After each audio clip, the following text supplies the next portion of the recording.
They are special child, तो सबसे पहले हमने इस मिथ को अपने सही करना है। अच्छा, पहले क्या होता था, पहले ये कहते थे कि दे आर डिसेबल चाइल्ड। हाँ, अभी भी आप तो ऑटिज्म को डिसेबल कहते हैं, देखो, हालांकि ऑटिज्म में और एडीएचडी में बच्चों की आईक्यू लेवल अक्सर देखा गया है कि ज्यादा अच्छा होता बहुत ज्यादा, बहुत ज्यादा होता है। लेकिन क्या हम उन्हें डिसेबल चाइल्ड कहते हैं, हम उन्हें स्पेशल है, चाइल्ड वो कहते हैं। फंक्शनिंग डेली बेसिस में नहीं कर पाते। बिल्कुल।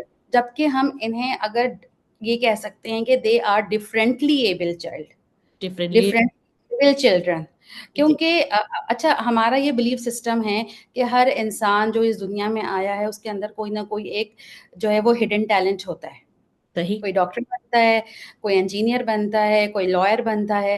तो सही। इन बच्चों के लिए हम ये कहते हैं कि दे कांट डू नथिंग, कुछ भी नहीं कर सकते ये। ये कोई प्रोफेशनल नहीं ले सकते जो कि एक बिल्कुल। फंक्शनल प्रोफेशन है। बिल्कुल। ओके। लेकिन पर अगर हम इनकी हिडन टैलेंट को थोड़ा-सा एक्सप्लोर करें, इनके ऊपर वर्क करें और इनकी जो भी जो स्ट्रगल्स है, हम इन्हें स्ट्रगल्स कहेंगे, इनकी जो स्ट्रगल्स है अगर हम उनको मैनेज करने की कोशिश करें, तो ये बहुत डिफरेंटली परफॉर्म कर सकते हैं।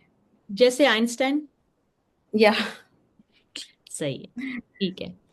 चलें, अब अगर चलें, एक काम करते हैं, क्या कोई ऐसी एज है जिसमें आप बता सके कि 5 to 11 तक बच्चे का बिहेवियर कैसा होता है, ज्यादा हाइपर होता है, फिर जब वो टीन एज में आता है वो कैसे होता है, क्या हम उसे डिफरेंशिएट कर सकते हैं? या डिफरेंशिएट हम कर सकते हैं, क्योंकि 5 to 10 ईयर्स के जो बच्चे होते हैं वो बहुत ज़्यादा एब्जॉर्बेंट होते हैं।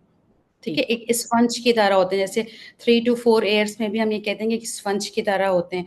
अब अगर हम उन्हें ट्रीट करेंगे as a special child, for example हमें नहीं पता 3 to 4 ईयर्स में हमें नहीं पता कि ये एडीएचडी का बच्चा है, सही है। लेकिन जब हम उन नॉर्मली कहते हैं शरारती बच्चा है, लेकिन अगर हम उनकी बिहेवियर को ऑब्जर्व करना शुरू कर दें और उनकी जो एकेडमिक परफॉर्मेंस है उनको हम ऑब्जर्व करें, तो फिर क्या होता है, तो फिर हमें क्योर करना, हमें ट्रीट करना आसान हो जाता है। फिर जब 10 ईयर्स के बाद जब वो एडल्ट्स में टीनेजर्स में आते हैं, तो टीनेजर्स में ये होता है कि वो मैनेजेबल हो जाता है। ठीक। लेकिन अगर हम मैनेज उसको नहीं कर पाए और हमने उसे इग्नोर कर दिया, हमने कहा कि भाई बच्चा शरारती है, बच्चे तो शरारतें कर रहे होते हैं, सब कुछ कर रहे होते हैं, तो फिर क्या होता है कि वो मैनेज नहीं होता, फिर वो एडल्ट एडीएचडी में कन्वर्ट हो जाता है, जो कि बाद में रिलेशनशिप में प्रॉब्लम कर रहा होता है फिर। हो सकता है कि आजकल जो इतने सारे क्राइसिस हो रहे हैं उसकी कहीं ना बिल्कुल। कहीं, क्योंकि मैं ये तो मानती हूँ कि हुँ, 50 तक तो शायद, 70 तक या 80 तक तो हमारी फैमिली में बच्चों को सपोर्ट किया जाता था और पूरा बिल्कुल, खानदान मिल के बच्चों को सपोर्ट करता था उनकी ग्रोथ में। अब बिल्कुल। तो अब तो 90